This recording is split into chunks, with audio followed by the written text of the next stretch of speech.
kulanti wacan oo wanaagsan daawadayaal waxaa khadka telefoonka si toos ah ugu jira siyaasi Cabdifataax Maxamed Cabdulle oo aan waraysi kala yeelanayno xaaladihii u dambeeyay ee gobolka Sool. Cabdifataax waxa uu horay isugu soo sharaxay xubin baarlamaan si uu uga mid noqdo golaha wakiilada Soomaaliland. Ugu horeyn soo dhawaad Cabdifataax. waa dhawahay Yuusuf waana kaaga mahadcelinayaa waraysiga adiga iyo bahda VOS ba. سياسي عبدالفتاح ugu horeyn waxaad horay isugu soo sharaxday xubin baarlamaan oo Soomaaliland ah mowqifkaaga ku aadan siyaasadda haatan ee gobolada SSC waa misidee aad iyo aad baad mahadsan tahay waa jirtay arrintaasi waxaan isu soo sharaxay xubin golaha wakiilada Soomaaliland ah laakiin maanta tii lama joogo sida aad la socotaba dadkii shacabka ahaa oo gantaalo iyo hubka noocyadiisa kala duwan lala dhacayo isimadii golaha dhaqanka ee SSC oo la leeyahay ma shiri kartaan waxba isma weydiin kartaan waxba ma noqon kartaan waxaad la socotaa in shacabkii dhagaxa sitay dhashiikal lala dhacay marka waxaan filayaa maanta inaysan taasi isweydiinteedu jirin ama wax Soomaaliland la yiraahdo cid gobolada SSC ka soo jeedo oo damiir leh aanay wali ka sii hadlayn waa tahay marka mowqifkaagu hadeerto xagee ayuu la jiraa shakhsiyan aad baad u mahadsan tahay adeer maanta baarlamaanku waa dadka matala shacabka kalsoonida shacabkeena ku shaqeeyaan nin siyaasi ah oo damiir leh oo SSC ka soo jeedana maanta mowqifkiisa wax la weydiin karaba ma aha mowqifkaygu cad yahay waxaanan la dareen iyo barnaamij ba ahay golahayga dhaqanka iyo shacabkayga sharafta leh ee reer SSC waxaanan u ballan qaadayaa qofka siyaasadda dadka ku metelaya waa inuu noqdo qof maalinta adag ka saari kara inaan waqtigan adag isna garab taago insha Allah ta'ala aan guulo badan ka soo hoyno dhinaca siyaasadda iyo u adeegistooda waayahay Cabdifataax waxaad ku sugan tahay deegaamadii SSC hadda waa sidee xaaladda dhabta ah ee gobolka Sool haddii aad warbixin naga siin karto horta xaaladda dhabta ah ee SSC hadda ku jirto waa xaalad runtii dagaal weeye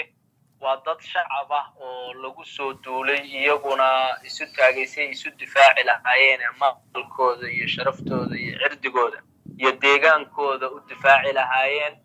runtiina anigu ma barraba hadda inaan ka hadlo madfac baa la diday xabad baa dhacday iyo garaad baa gurigiisa madfac lagu dhuftay iyo dhakhtar baa xabad lagu dilay iyo xalay bay ahayd goortii maamulkaasi xabad joojinta ku dhawaaqay saakana bahdii caafimaadka iyo golayaashii dhaqanka ee madaafiic la dhacayaan oo meydkoodii hadda laascanood yaala marka taasi wax isweydiin leh ma aha laakiin inta aan rabay inaan kula wadaaga waxay ahayd hadallada iskhilaafsan ee ka soo baxaya xukuumaddaas fayeenkooda oo xalay hadlay waad ogid maalmo ka hor wuxuu sheegayay in dad argagixiso ah ay maamulkoodu la dagaalamayaan halka uu xalay yidhi waxaan uga tacsiyeynayaa ciidanka qaranka iyo shacabkaba oo muujinaysa argagixiso iyo cid kale toona inaysan jirin san yihiin og yihiin in ay dad shacaba meesha ku laynayaan laakiin afkooda iyo uurkooda aanu iswaafaqsanayn waxaan rabaa inaan wax ka weydiiyo Soomaaliland xalay waxay ku dhawaaqday xabad joojin saakara madaafiic iyo duqeymo ay ku geeriyoodeen dad shacab ah ay ka geysteen gudaha magaalada Laascaanood maxay uga jeedaan ficilada isburinaya adeer Soomaalida waxay ku mahmahdaa habar dhali weyday aleela ku waalatay waa jahwareerka iyo daciifnimada siyaasadeed ee maamulka hadda halka ka jira haysata Soomaaliland dad badan oo shacaba oo culimaa u diin leh oo siyaasiyiin leh oo macquul ah dareensanna inaan shimbiri qorqabad biyo ku cabin dadkan daraawisheedna dad xoog lagu muquunin kara aanay ahayn oo ay Ingiriis iyo la soo dagaalameen iyagana ku xoreeyay ay ahaayeen way jiraan laakiin waxaan rajaynaynaa inuu caqligu shaqayn doono intooda caqliga xunna ay qaban doonaan isna xakamayn doonaan ciidamadoodana kala bixi doonaan deegaanada SSC muxuu yahay qorshihiina haddaad tihiin siyaasiyiinta reer SSC qorshaha iyagu waxa weeye inaan dadka iyaga la dareen noqono dadka iyaga la dhimano dadka iyaga difaacno dadka iyagana dulmiga lagu hayo iyo waxyaalaha la yaab kale waxaa ka mid ah yuusufow waxaa hadlay nin urur siyaasadeed wato oo la yidhaahdo cabdilaahi darawal hadalladiisa waxaa ka mid ah dhulbahanta isku dan ma aha hadeer waxaan kuu sheegayaa dhulbahanta inuu dhaafay propagandadii iyo qayb iyo xukuntii maantana uu isku dan yahay isku dad yahay isku qorshana yahay hadalladiisa waxaa ka mid ah intii somaliland ku dhex joogtay adeer dadka dhulbahante fiqishini iyo gabooye muhaajiriin maaha waa dad leh iyaguna maamul noqon kara inaad erayada daciifka isticmaasho oo tidhaahdo dad baad ku dhex nooshiin war cidaan ku dhex noolahay ma jirta deegaankayagi iyo dalkayagi baan joognaa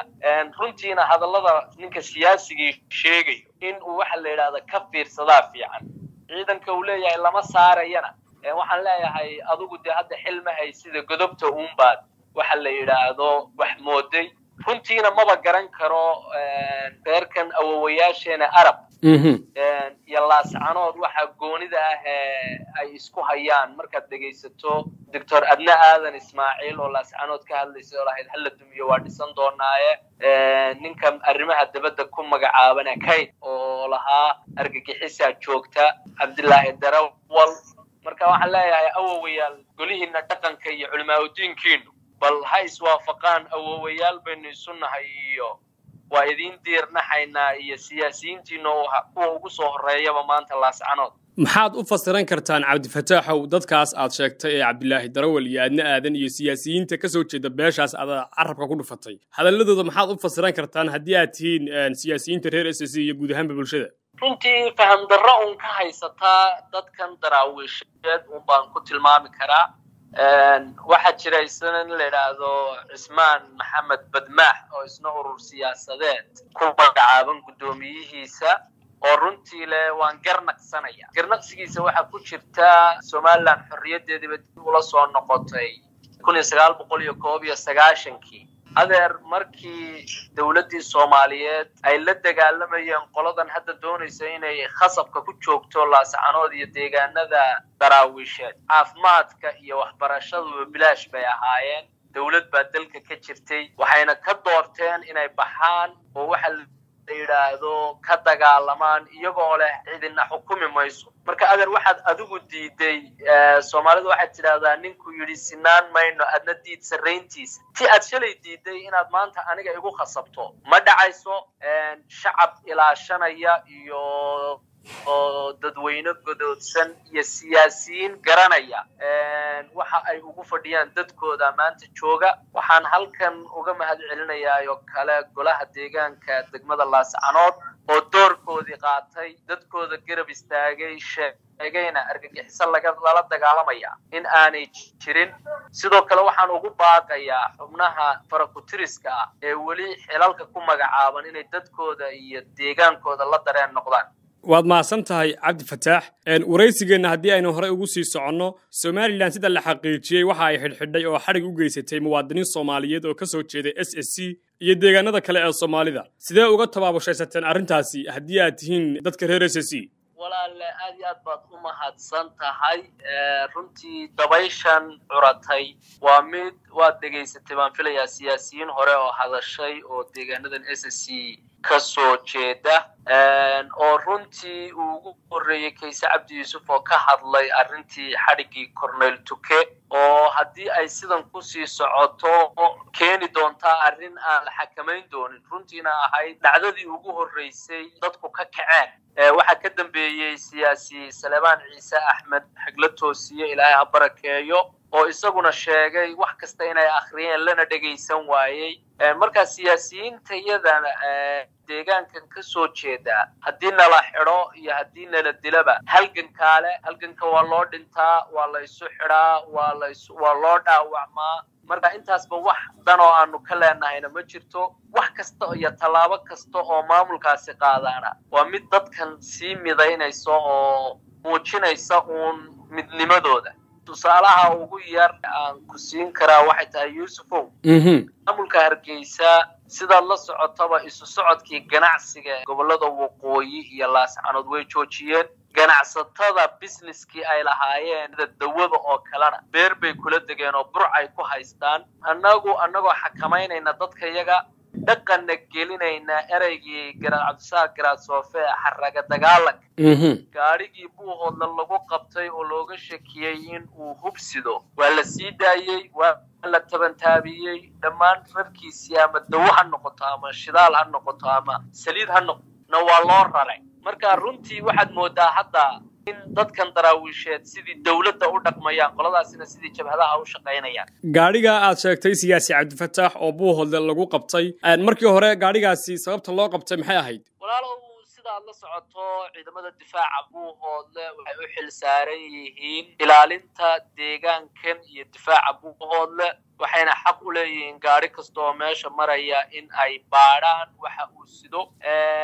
wixii aan hub ahayn ama barnaamij noocaasana waxa la yidhaahdaa ay sii daayaan oo tabantaabiyaan shaki noocaas oo jiray unbay ahayd dadkiina iyagoo nabad qaba alaabtoodii iyo dawooyinkoodii iyo wuxuuba waa la sii daayay marka ugu dambayn gaadhigaasi markii la baadhay la xaqiijiyey waxyaabaha uu sido maxaad ka caddayn kartaan waxyaabihii uu siday maxayse noqdeen waxay noqdeen waxaas hadda beer lagula degay maamulkaasi yidhi nama dhaafayaan oo kale laakiin dadkan iyagoo xaraga dagaalamaya shacabka reer waqooyina aan wax dhibihii ka dhaxaynin u sii daayaan hantidooda oo aanay noqonin dad hantida dadka ku takrifalaya sida xaggaa ka jirta cabdifataaxow waxaan rabaa inaan ku weydiiyo magaalada laascaanood waxaa ku soo hoobanaya madaafiic toogaala iyo duqaymo ka imaanaya dhinaca somalilan dadkii shacabka ahaa ayaa dhimanaya goobihii cibaadada iyo hosbitaaladii danta guud ayay somalilan bartilmaameed ka dhiganaysaa arrimahaasi sidee xal loogu heli karaa oo aad isleedihiin waa lagaga gaashaaman karaa haddii aad tihiin siyaasiyiinta iyo waxgaradka reer s c aad iyo aad baad u mahadsan tahay yuusufow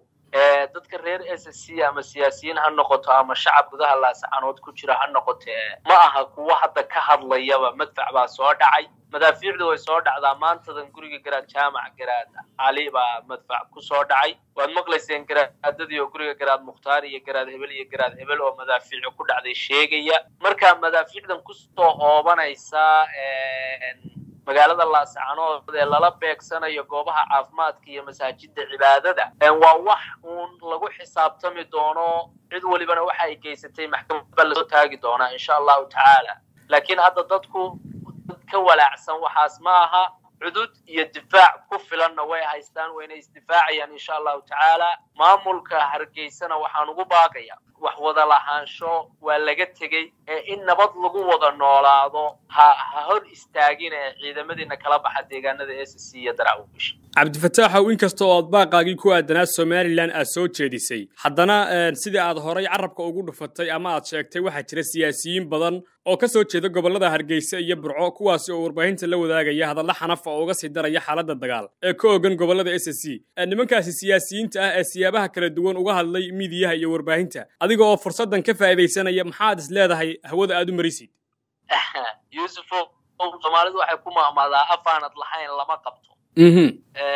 qof walibana caqligiisu inta uu leegyahay iyo garaadkiisu iyo geographically ahaan iyo history ahaan inta uu ka yaqaano daraawiish unbuu ka hadlayaa waxaa jira dad badan oo sharaf iyo karaamo leh oo ka hadlay xaaladda laascaanood maamulkana u sheegay inaan dadkani xoog ku muquunsanaynin ee ciidankana laga saaro wada hadallana la furo iyaga waa u mahad celinayaa ana leeyahay aad baad u mahadsan tihiin inta maangaabka ah ee hadallada daciifka ah ee dad baana dhex jooga iyo waad nagu dhex noolshiin iyo isku dan ma tihidin iyo dadku qarannimadiisiibuu dib ula soo noqday iyo waxaa ku meeraysanaysana waxaan leeyahay taariikhdu waa mudan oo waa jira markhaatiya qof walibana garaadkiisu hadlayaa waxaynu hadda xakamayn karnana maaha waxaynu hadda wax ka sheegi karnana maaha laakiin uun international community-ga EOU-da iyo dhammaan hay-adaha caalamiga waxaan u sheegaynaa dadka ka hadlaya hay-adaha qaxoontigu ay laascaanood iyo dadkeeda wax gaadhsiiyaan waxaan leenahay wax ayna gaadhsiiyaan iska daaye dhiig joojintii iyo dawooyinkii iyo shuban joojintii carruuraha la siin lahaa bay xanibeen waxna yaana laga soo marin waxna yaana looga dhiibin dadkanina waxay samaysteen hoggaan ay ku midaysan yihiin runtiina waxa la yaab leh isimadii dhaqanka waad ogtahay Soomaaliya markay burburtay deegaan walba isimada dhaqanka dib u soo dhisay nabadda yagleelay kadibna markaas ay maamul noqdeen reer isimadoodii ay dhan yihiin oo hadday dhulbaanta tahay iyo hadday gabooyo tahay iyo hadday faqashin tahayba ay ku midoobeen in ciidamadani ka baxaan qofka ku dhimanaya iyo ka joogaya aqliga ay ku shaqeynayaan waad garan kartaa waxaan rajaynayaa inaysan waxaan sii socon doonin dadkaasina ay isceshan doonaan bulshuna ay raaci doonto uun cidii xaqa ku taagan deegaankana iskale waad maasantahay Cabdi Fataax waxaynu soo gaarnay qaybihii u dambeeyay ee waraysigeena Cabdi Fataax ugu dambeyn maxaad is leedahay ugu baaq shacabka reer SSC iyo bulshooyinka Soomaaliyeed ee ku dhageysanaysa aad baad u mahadsan tahay saxafi marka koobaad waxaan halkan uga ducaynayaa tacsina uga dirayaa dadkii ku shahiiday kacdoonka laascanood oo ay ugu horeeyaan jamaahiirtii dhagaxa sidatay ee dhashiikaha lala dhacay oo ay ku xigaan ciidamada difaaca daraawiisheed iyo shacabka qoryaha sita ee madaafiicda lala dhacayo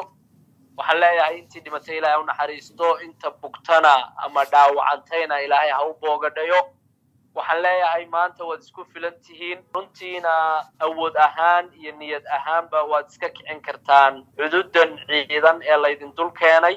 halganka halka ka sii wada baan leeyahay guud ahaan dawladaha dariska ah iyo shacabka Soomaaliyeedna waxaan leeyahay dadkani waxay ku dhimanayaan ilaalinta midnimada Soomaaliyeed idinka doorkiina waa eegaynaa dawladaha dariskaana waxaan u xaqiijinayaa dadkani inay yihiin dad nabadeed in ay amnigooda iyo